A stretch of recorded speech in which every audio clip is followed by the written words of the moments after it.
Good afternoon, everybody. It is just past 3:20 p.m. on our Tuesday, and we are watching showers and storms become more numerous all across East Tennessee, including coming into the downtown Knoxville area, where a couple of our cameras can see that very heavy rain. This is what it looks like from our Sharps Ridge camera right now, looking back toward the downtown Knoxville area. You can see how the visibility has decreased. You can't see the city skyline in the foreground anymore, and you can barely make out the silhouette of the mountains in the far distance there. So that's the heavy rain that's now moving into Knox County in Tennessee, and that's what it looks like from our Sturkey camera looking toward the west. You can see that general dark shadow, and that's the very heavy rain that is significantly reducing visibility across parts of the viewing area right now. So that's going to be our big story moving forward, is the very heavy rain that's going to accompany these showers and storms as they do move on through. Localized flooding is our #1 concern, but we also could have some pretty gusty winds with any of these cells as well. So these initially started developing earlier today on the plateau as a cold front is trying to drop in from the northwest.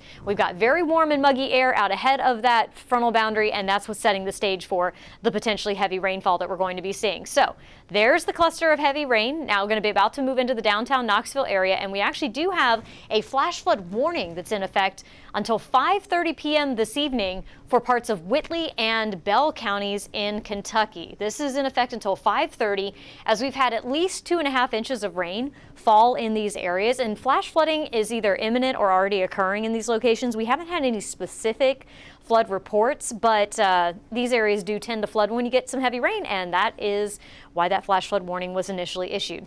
We're also watching this cluster of storms that now has a special weather statement attached to it. That's what that tan polygon is for. That's for wind gusts up to 40 miles per hour possible with those cells that are moving into the Knoxville area right now. And if we take a look at our VIL, our vertically integrated liquid, where you see those green colors, that's where you have the taller storms. So we're getting a lot more lightning in those areas, and we're also seeing the potential for some tiny hail to be mixed in there as well. Our velocity scans don't show anything too concerning as far as the wind goes, but like I said, wind gusts up to 40 miles per hour are going to be possible at times with that cell. So let's go a little bit further north, because we also have some decent little cells moving through other parts of our area. For example, from Morgan County into southern Scott County, we've got a pretty decent cell there. Also moving into Union County, some lightning showing up there just to the west of Sharps Chapel. You got some heavy rain moving in your direction. And then up here into parts of Claiborne County near Tazewell, you've got some very heavy rain. Again, localized flooding is the #1 concern with these cells, but we also could see the potential for some pretty decent wind gusts with any of them as well. So that's something else we're going to be watching too. And you know what? We just had a new special weather statement issued. Let me reset kind of the computer here. A new special weather statement has been issued for this cell that's going to be coming into southern portions of McMinn and Monroe County. So that includes the Tellico Plains area, Etowah as well. And this is for the cell with wind gusts up to 40 miles per hour. Also possible moving to the east at about 20 miles per hour. So as these storms get taller, you tend to see the lightning start to kind of ramp up with them a little bit. And if I kind of loop this back, you can see how the lightning is intensifying as that storm is about to move over, what highway is that, 411 there, down to the south. I guess that's in Polk County. That's going to be a cell that we're going to watch getting close to Etowah and into Tellico Plains. Again, 40 mile per hour wind gusts possible, as well as torrential rainfall. Back up here into Blount and Knox County, actually that's going to move, looks like right over Alcoa and Maryville. Pretty decent little cell starting to pop up right there. And back to the west near the Farragut area, out into West Knox County and even into Anderson County there south of Oak Ridge.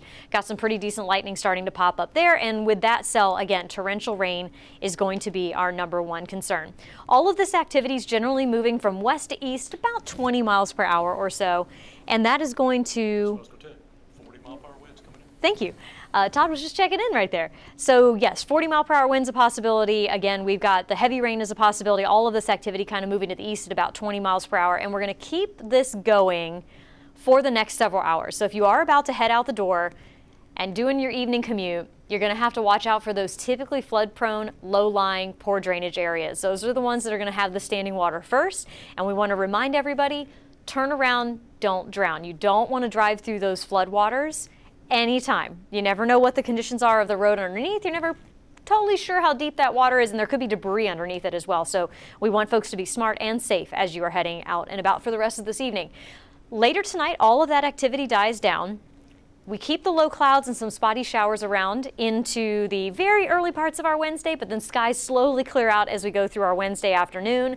And then we have mostly clear conditions as we go into the day on Thursday and on Friday for our Independence Day holiday. Now, if you'll remember, last year was the hottest 4th of July on record in Knoxville with a high of 97 degrees. That ties the previous highest day, but with a low of 74, that makes the average for the date the warmest that we've ever had. So that was last year. We're not going to do that this year. Again, our high temperature expected this Friday, this 4th of July, is low 90s across the area, maybe some mid 90s. We still need folks, though, to practice your heat safety.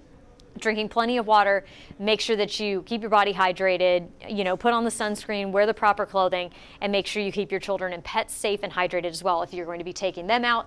Going into the weekend, warm, mainly dry on Saturday, and then rain chances are back in the forecast as we go into the day Sunday and into Monday. Let's take one more look at that radar here for you.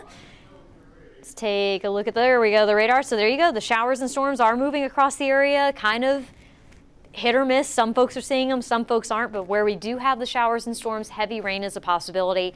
Could get some tiny hail and some gusty winds mixed in there too. So remember, when thunder roars, head indoors and watch out for some of that localized flooding this afternoon. We'll have more updates for you here on WBIR Plus, on WBIR.com, and on WBIR on TV, beginning at 4 p.m. for 10 About Town. Join us then.